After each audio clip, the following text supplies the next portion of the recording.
Hello. As for the first activity, we can see right here that the solver as well as the optimization model is already laid out. So as for the given, we have the rows right here, the total number of trips needed for allocation in each of the state. We also have the individual costs in each of the offices respective to each state. And ayun, as well as the allocations themselves. As we can see from the optimization model, it states here that the minimum cost can be obtained by by uh, by multiplying firstly the fixed cost to the presence of the office. So what does it mean by the presence? No, the presence is simply means whether the office truly has the lowest cost, individual cost. So as we can see from the first example right here in the state of Washington, the lowest cost, the lowest cost in the four locations of the offices is Seattle, which is 25. So we allocate all of the available trips there. And that means that this y value here, this y variable, this is either 1 or a 0. So what does it mean if it is a 1? A 1 means that it is optimal. It is the lowest cost that is possible to be allocated for the trips. So as for the case of Washington, so the Seattle office will receive 1 in the optimization model. So this will impart its fixed cost of the office so that but for the rest of the offices, no, this y value, since it is not optimal, it is not the lowest cost, available cost, it will be 0. So their fixed cost of office, they will not be considered. So that's how the first part of the optimization model works. And then for the second part,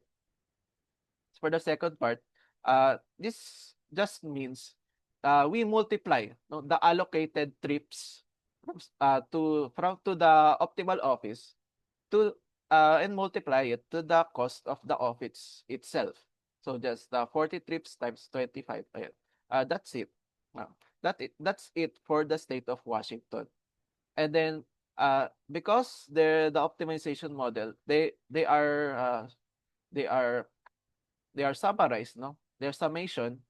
So we have to do it for every single state, no? We have to manually check it. To manually check whether which ones have the lowest optimal cost and then allocate the trips based from there. So that is the behavior that you can observe from here. No? So this is these numbers, they are manually inputted.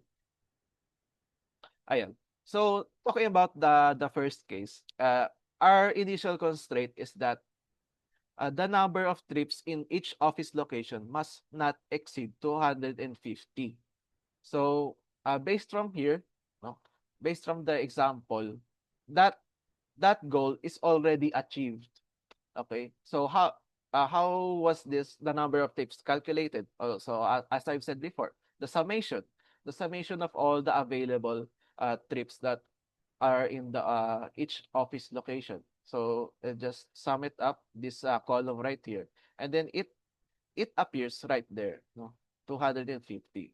So as far as the constraints are concerned, this is already optimal.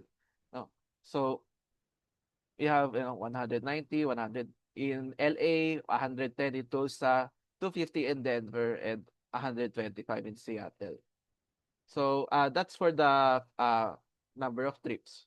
To calculate the total cost, we have to first know the number of consultants as well as the total cost of the trips. So as for the consultants, it is based from the number of trips that we have obtained. And then because the constraint is that uh, only 25 trips are allowed per consultant. So we take the proportion of the number of trips to the constraint of 25 trips per consultant. So just divide, no? Divide this by 25, and then and the round off. And then that reveals the number of consultants that are needed. So if we sum this up, so it will result to uh how much is this? It will result to the number of consultants that are actually needed. But there's no constraint about that, so it's not much of a concern.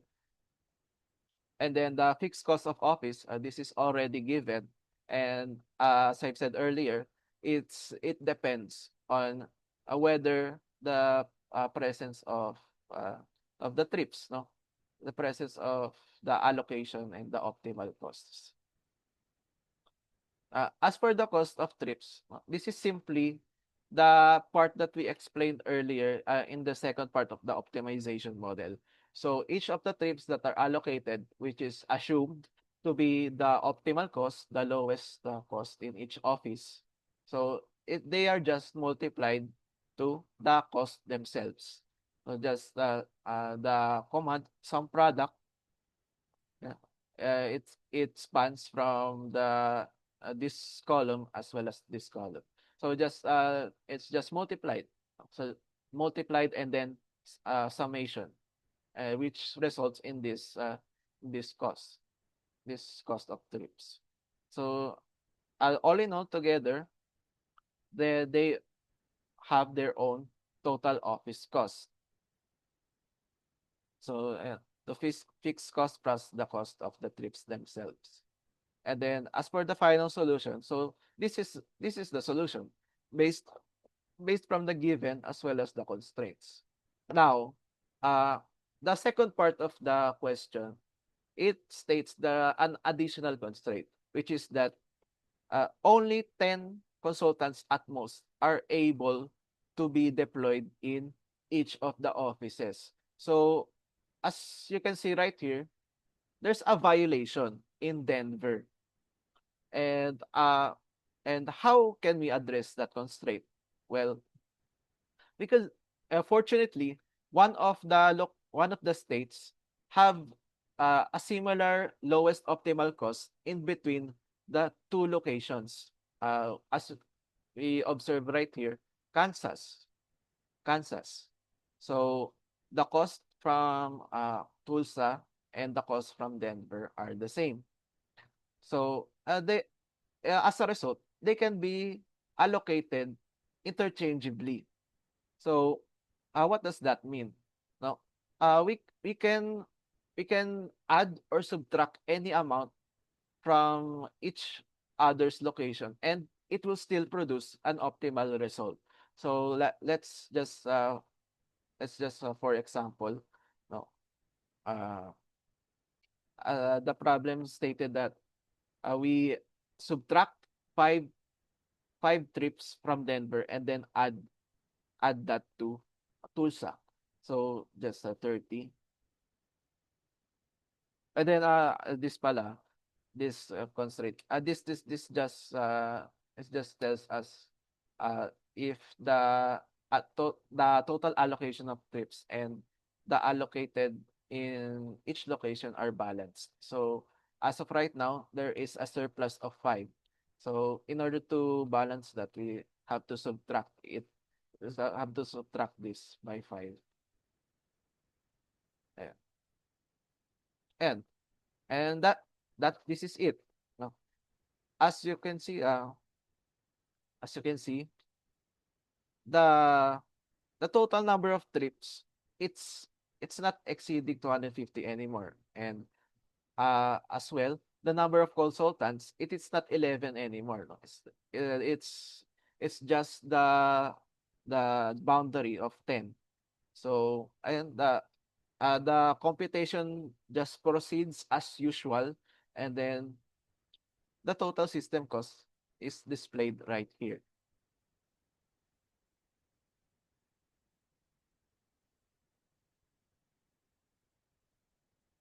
Ayan. So as for the third question naman, it states that only one one location must be allocated for the trips. So what does that mean? So this dual setup, this cannot be permitted, no? So there must be only one location that the all of the trips will be allocated to. So for this, again, fortunately, we have the same costs in these two locations in Kansas. So what we will just do is just transfer all of the trips from Denver to Tulsa.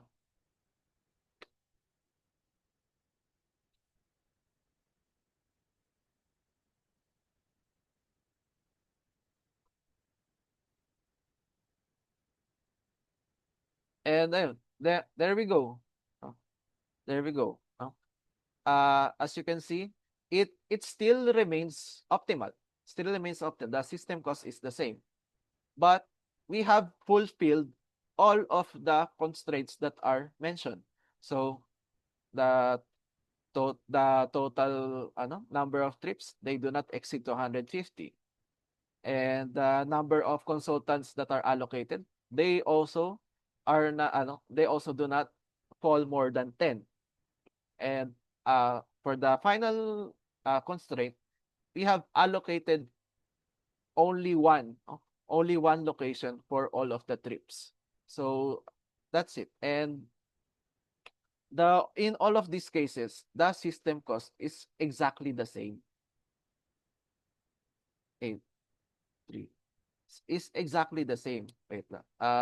Let's just go back to the first one just to prove it.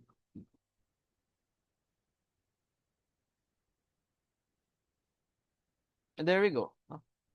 In all of these cases, the optimal cost, not the total system cost, it's just exactly the same. So that's the first problem of the supply chain. So I hope you learned something valuable today, and thank you for watching.